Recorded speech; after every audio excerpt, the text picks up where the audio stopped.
Hello, welcome back to Suburban Homesteader, Wyoming, Arizona. It's a little windy out here.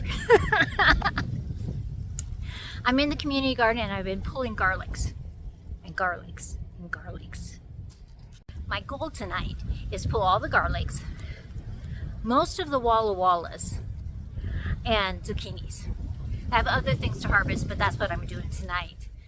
So this is my garlic patch, and it has straw below it, but the last 2 weeks I've let the weeds just come through because I didn't want to disturb those roots because I knew I was going to be harvesting the garlic soon. Now I am in very heavy clay, and so where some people could just take it and just pull a garlic out, I can't do that. Even though I watered earlier this afternoon, I'm going to use a fork. Most of my garlic is anywhere from 2 inches to 4 inches down. And then the straw was on top of it. And I'll pull the weeds as I go so I don't have them growing in this section afterwards. But you can see that the heavy clay is sticking on there. Plus I had watered, so that makes a difference too.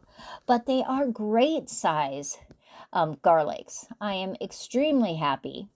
I did save all the scapes, and I did a video on cutting those up and putting them in the freezer. But I'm going to go through and do all of these garlics.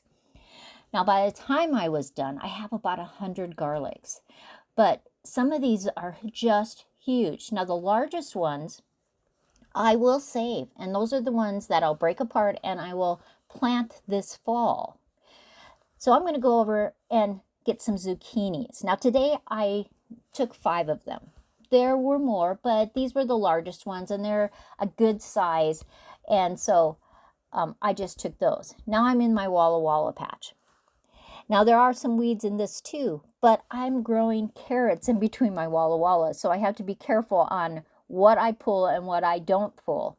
But after I get these onions pulled, it'll be easier to get some of those weeds. But they are a great size. You know, bigger than the palm of my hand. I don't know if you can really tell that in the video. But they're right on top of the surface, easy to pull because the roots aren't that long, right? And so I'm just going to go through, I'm going to pull them up, pull the weeds as that I can. But look at this bundle of 3. They are amazing. And I probably have about 100 walla wallas. Now, the smaller ones at the end of the row, I grew together. There was bunches of 2s, 3s, and 4s. And so they didn't get as large, but I was limited with my space. And so those ones I will use first. And then I'll use the medium ones, and then I'll finally use the largers. Unless I'm barbecuing and I want a big slice of onion on my cheeseburger. But I like it that when you have different sizes. So here's the cart. It's just packed full of those vegetables. And I'm going to take them over. I'll load them in the back of Joe's truck. But I couldn't be happier.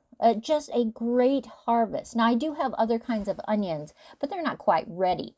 So perhaps I planted too many onions. So here everything is in the back of Joe's truck. And it goes way back into the truck. Seriously, way back into the truck. It does make his truck smell like onions and garlic. I may have to leave the tailgate open when I get home for a little while. But I'm going to put them on tables downstairs and see how I just line them up. And that way they can sit there for a couple weeks. The skins on the outside of both the garlics and the onions will get a little tougher. That makes them store a little bit better. And remember, I will go through and I'll take all the largest ones, and those are the ones that I will plant this fall. And here's all the walla wallas over on the other side. Always use your smallest ones first, unless you just need a slice. And that way, they will store longer. This is Sandy at Suburban Homesteader, Wyoming, Arizona. I hope you have a good harvest. I hope you enjoy the fruits of your labor.